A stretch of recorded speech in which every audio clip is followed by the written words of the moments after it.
श्लोक पर ध्यान दीजिए, केवल इस श्लोक से ही समझ जाएंगे, बाकी कुछ समझाने की आवश्यकता नहीं है। श्लोक कहता है कृष्णासीत सखा कश्चित।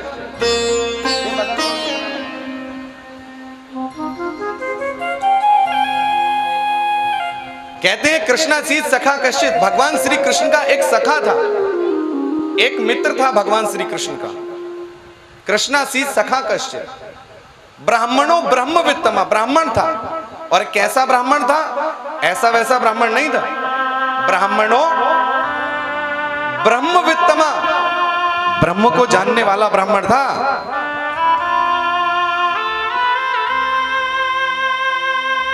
जानाति ब्रह्म सा ब्राह्मणा, जो ब्रह्म को जानता है वही ब्राह्मण। जानाति ब्रह्म सा ब्राह्मणा, ब्राह्मण जाति से भी नहीं हो सकता। जानाति ब्रह्म, जो ब्रह्म को जान जाए वही ब्राह्मण। ये भी मैंने संतों से सीखा, क्योंकि एक बार महाराज जाति का व्यवस्था आ गई थी, तब उन्होंने मुझे सूत्र दिया कि नहीं नहीं नहीं, ब्राह्मण ये नहीं है, जाति ब्राह्मण नहीं है, जानाति ब्रह्म सा ब्राह्मणा, जो ब्रह्म को जानता है वो ब्राह्मण। और सुदामा कैसे हैं? जो ब्रह्म को जानते हैं, ब्राह्मणों ब्रह्मवित्तमा। और कैसे हैं? श्लोक पे एक एक शब्द को ध्यान दीजिएगा। विरक्त इंद्रियार्थेषु, विरक्त हैं, परम विरक्त, विरक्त इंद्रियार्थेषु, प्रशांत आत्मा, प्रशांत है, कोई इच्छा नहीं है उनके मन में, प्रशांत आत्मा। जितेंद्रिया, अपनी इंद्रियों को जीत लिया, कोई कामना उनके जीवन में नहीं है। और उस सुदामा की आप झांकी बनाते हैं फटे हाल में, डिब्बा देते हैं उसके हाथ में, बोले भीख मांगने जाता है।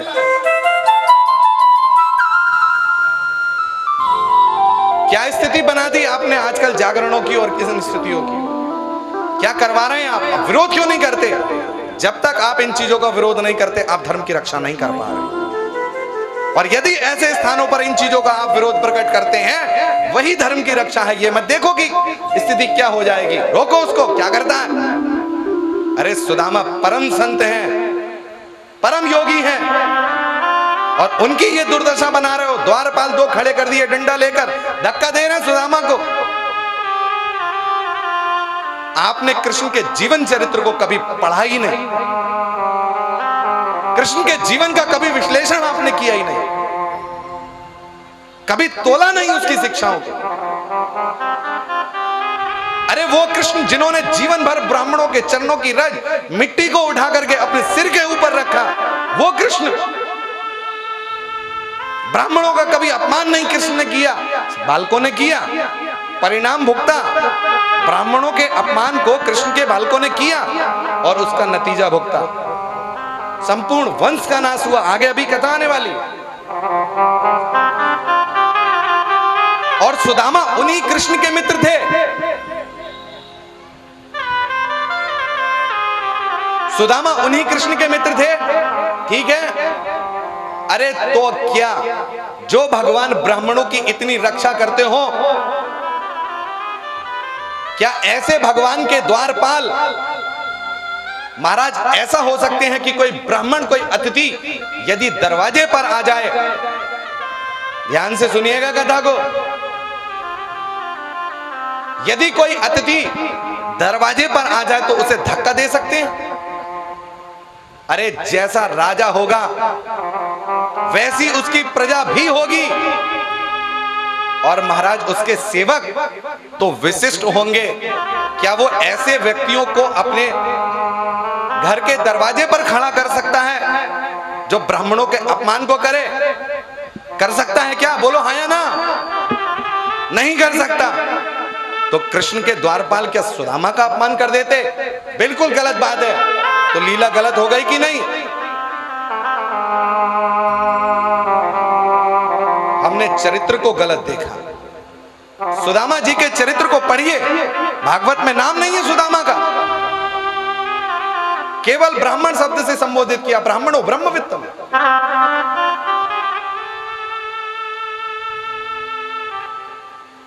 अरे इतना जीवन निकल गया। सुदामा गरीब है, दरिद्र नहीं है। अरे जितनी विशेषता श्री सुखदेव स्वामी को पूरी भागवत में सुदामा जी के चरित्र में दिखी इतनी तो किसी के चरित्र में दिखी नहीं। कितने सारे विशेषणों का प्रयोग किया कि ब्राह्मणों ब्रह्मवित्तम विरक्तरेन्द्रियार्थेषु, कितने विशेषण है। विरक्तरेन्द्रियार्थेषु प्रशांत आत्मा, बोले जितेंद्रिय। अरे इतना तो किसी के लिए लिखा ही नहीं भागवत। कितने विशेषण लगा रहे, इतना सम्मान पूरी भागवत में किसी को नहीं मिला जितना यहां मिला। और उन सुदामा के चरित्र पर आप ऐसी अनर्गल टिप्पणियां कर रहे हैं। और ये क्यों कर रहे हैं हम लोग पता है? क्योंकि हम अपनी आंखों से गलत स्थिति को देखते हैं। एक वो भजन आता है, हाँ बजाओ इसे, मुंह से नहीं जाना चाहिए, इससे ही पता चल जाए। बोलो बजाओ, सुन लो कौन सा भजन है।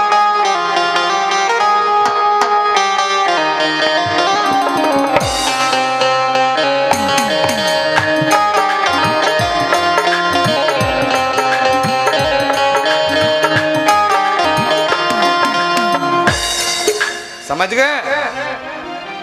पूरी विकृति बिगाड़ दी इसने। ये ठीक नहीं है, ये ठीक नहीं है। इसी ने सुदामा के पूरे चरित्र का नाश कर दिया। इतने विशेषण जिसके लिए लगाए गए हो भागवत में, उसका अपमान कोई इस प्रकार से कर सकता है भला क्या? समझना पड़ेगा, समझना पड़ेगा। संकुचित बुद्धि है हमें और तोलना पड़ेगा। सुदामा गरीब जरूर है, लेकिन कभी मांगने नहीं जाते, भिक्षा नहीं मांगते और कभी किसी को परेशान नहीं करते। दरिद्र कौन है? दरिद्र की परिभाषा क्या है? दरिद्र की परिभाषा को देखिए। महाराज एक महात्मा थे जिनके पास में एक फूटी कौड़ी थी। एक बार एक रास्ते पर खड़े थे, मार्ग पर खड़े थे, रास्ते में। महाराज वहां बहुत सारे सैनिक बड़ी तीव्र गति से उस ओर आए हैं बढ़ते हुए। हटो हटो हटो हटो, जल्दी हटो, रास्ता खाली करो, रास्ता खाली करो, रास्ता खाली करो। महात्मा रास्ते पर खड़े थे। क्या हुआ? अरे राजा की सवारी आ रही है, सेना आ रही है। तो क्या हो गया? अरे राजा को यहां से जाना है दूसरे देश के राजा के पास। क्या करेगा? बोले दूसरे देश के राजा पर चढ़ाई करेगा और उसके राज्य को जीतेगा। बोले फिर क्या होगा? बोले उसके धन को अपने धन में मिला लेगा। बोले फिर क्या होगा? बोले तुम्हारे राजा के पास में धन नहीं है। बोले महाराज धन तो है, उसे और बढ़ाएगा। अच्छा, मिल गया मिल गया मिल गया मिल गया मिल गया। कौन मिल गया? बोले जिसकी तलाश थी वो मिल गया। महात्मा ढूंढ रहे थे कि कोई दरिद्र मिल जाए, उसे मैं ये फूटी कौड़ी दूंगा। और महात्मा नहीं हटे रास्ते से और राजा की सवारी आ गई। राजा आ गया। राजा बोले हट महात्मा। बोले पहले नीचे उतर गया। राजा को नीचे उतरना पड़ा। बोले अपना हाथ सीधा कर, हाथ फैला। राजा ने हाथ फैलाया, संत ने निकाली फूटी कौड़ी, राजा के हाथ पर रख दी। बोले ये क्या है? बोले अरे मैं दरिद्र व्यक्ति ढूंढ रहा था, तू मुझे मिल गया इसके लायक, इसलिए मैं तुझे दे रहा हूं। अरे तू राजा है, तेरे पास समस्त प्रकार के राज वैभव हैं और फिर भी तू अपने इन व्यवस्थाओं से खुश नहीं है, प्रसन्न नहीं है। तुझसे बड़ा कोई दरिद्री नहीं हो सकता। तू अपने संसाधनों में प्रसन्न नहीं है, तुझसे बड़ा कोई गरीब दरिद्र नहीं हो सकता। तू ही दरिद्र है। तो दरिद्री वो है महाराज जो अपने साधनों से खुश नहीं है। कि जब आवे संतोष धन, सब धन धूरे समा।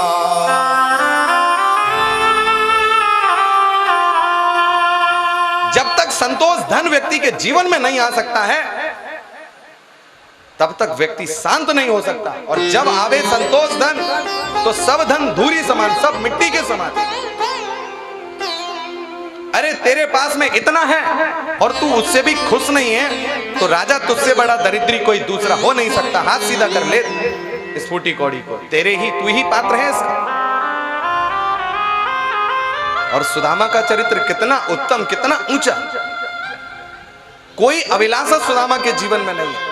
हाँ, श्रीमद् भागवत में आगे सुदामा की पत्नी के लिए जरूर लिख दिया।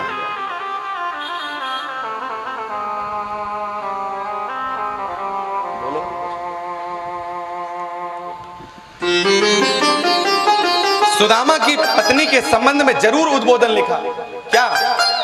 कि दरिद्रा सीद मानसा वेप मानाभिगम्य च। दरिद्र इसको भी नहीं कहा है, दरिद्रा सीद मानसा, ये दरिद्र है मन से, ये मन से दरिद्र। दरिद्रा सीद मानसा वेप मानाभिगम्य च, क्योंकि इसके अंदर पाने की लालसा है, इसकी इच्छा है कि कृष्ण हमको कुछ दे दें। सुदामा की तो कोई इच्छा ही नहीं है कि कृष्ण हमको कुछ दे दें। इतना ऊंचा चरित्र। और महाराज इस चरित्र की हम क्या विशेषता कर देते हैं,